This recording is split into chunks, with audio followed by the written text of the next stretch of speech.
Good morning everyone, welcome to Mathacharya Vishisht. मेरी पिछली video में मैंने आपको कैलेंडर का कंसेप्ट क्लियर करवाया था।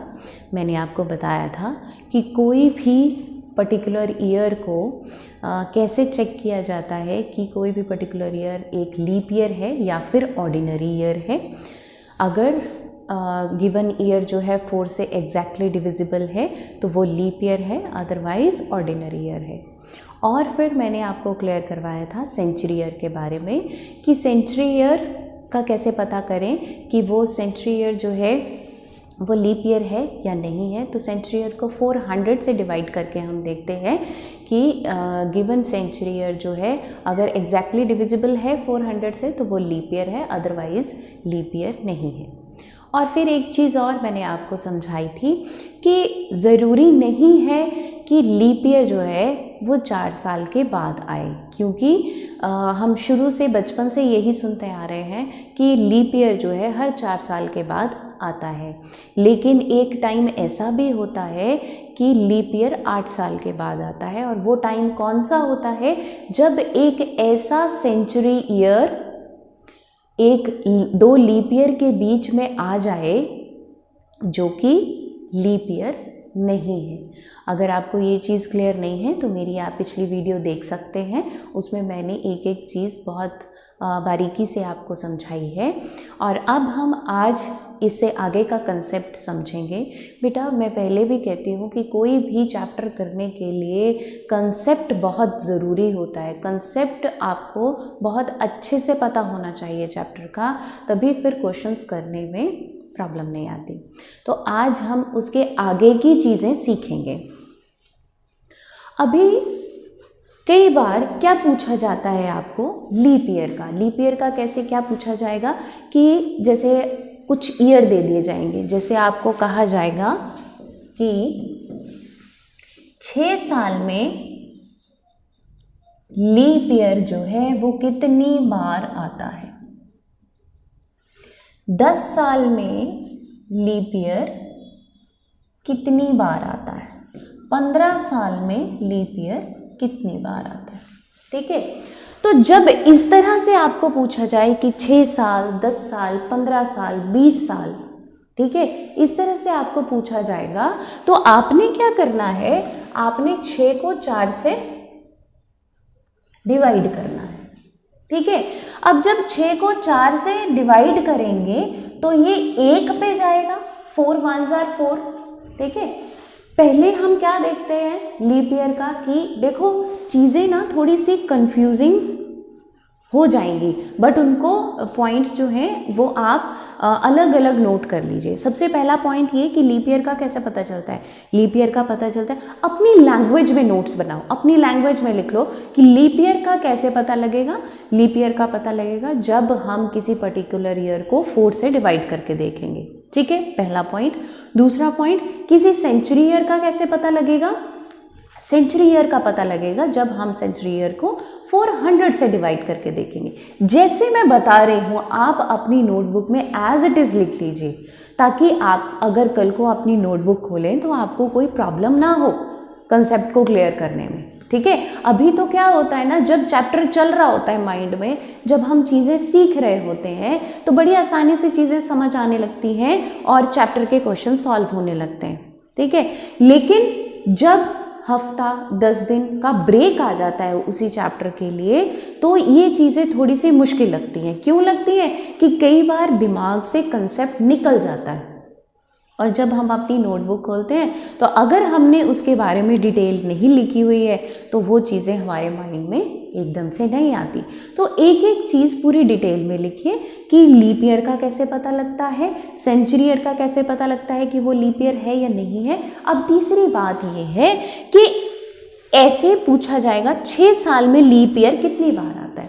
तो 6 को हम 4 से डिवाइड करके देखेंगे, कितने पे जाता है, 1 पे, तो 1 बार। 6 साल में लीप ईयर कितनी बार आएगा, 1 बार आएगा। ऐसे ही 10 साल पूछा है तो 10 को डिवाइड कर दो 4 से, कितने पे जाएगा, 2 पे जाएगा, तो मतलब 2 बार। यहाँ हमें रिमाइंडर से मतलब नहीं है, यहाँ हमें क्वोशंट से मतलब है।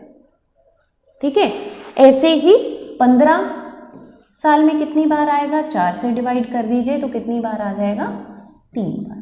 तो इस तरह से जब भी हमें ये पूछा जाए कि कोई ईयर दिए जाए 25 साल, 30 साल, 35 साल में जो है वो लीप ईयर कितनी बार आएगा, तो हम इस तरह से निकाल सकते हैं।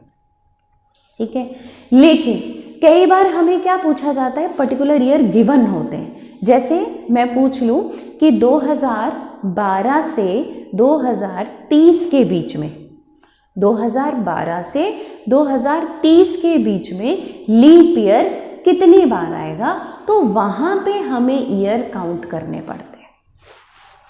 ठीक है, तो इसको मैं हटाती हूँ, आगे का कंसेप्ट आपको बताती हूँ। जैसे हमें पूछा गया 2012 से 2022 ले लेते हैं। ठीक है, अब इसको किस तरह से निकालना है, पहले जो हम क्वेश्चंस निकाल रहे थे वो कैसे निकाल रहे थे कि 10 साल, 15 साल, 20 साल, इस तरह से हमने निकाला कि इनमें लीप ईयर कितनी बार आएगा। लेकिन अब हमें पर्टिकुलर ईयर गिवन है।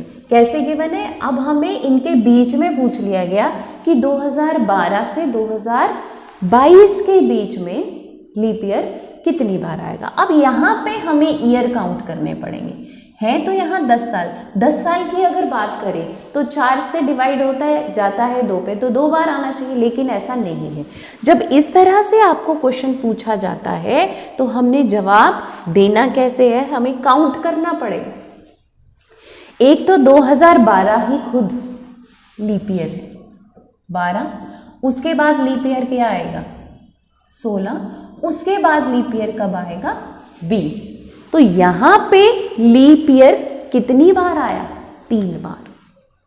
ठीक है ना, तो चीजें हैं तो एक जैसी, लेकिन उनको करने का तरीका जो है वो अलग अलग है।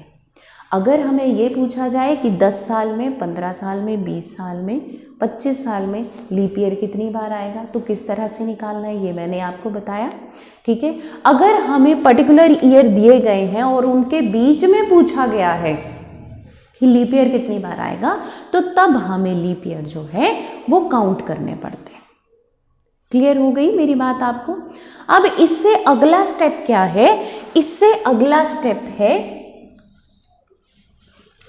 जैसे हमने कहा 5 साल में कितनी बार आएगा लीप ईयर, 5 को 4 से डिवाइड करके देखा 1 बार, है ना।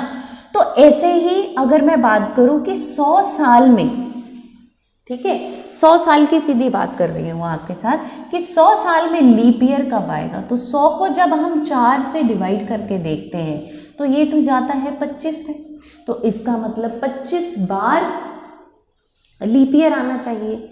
लेकिन 100 साल में 25 बार लीप ईयर नहीं होता, 100 साल में 24 बार लीप ईयर होता है।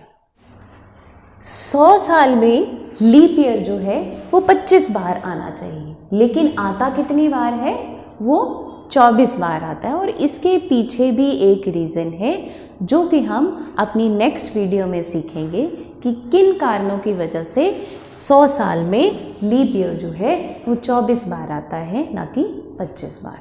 तो तब तक के लिए हमारे साथ जुड़े रहिए।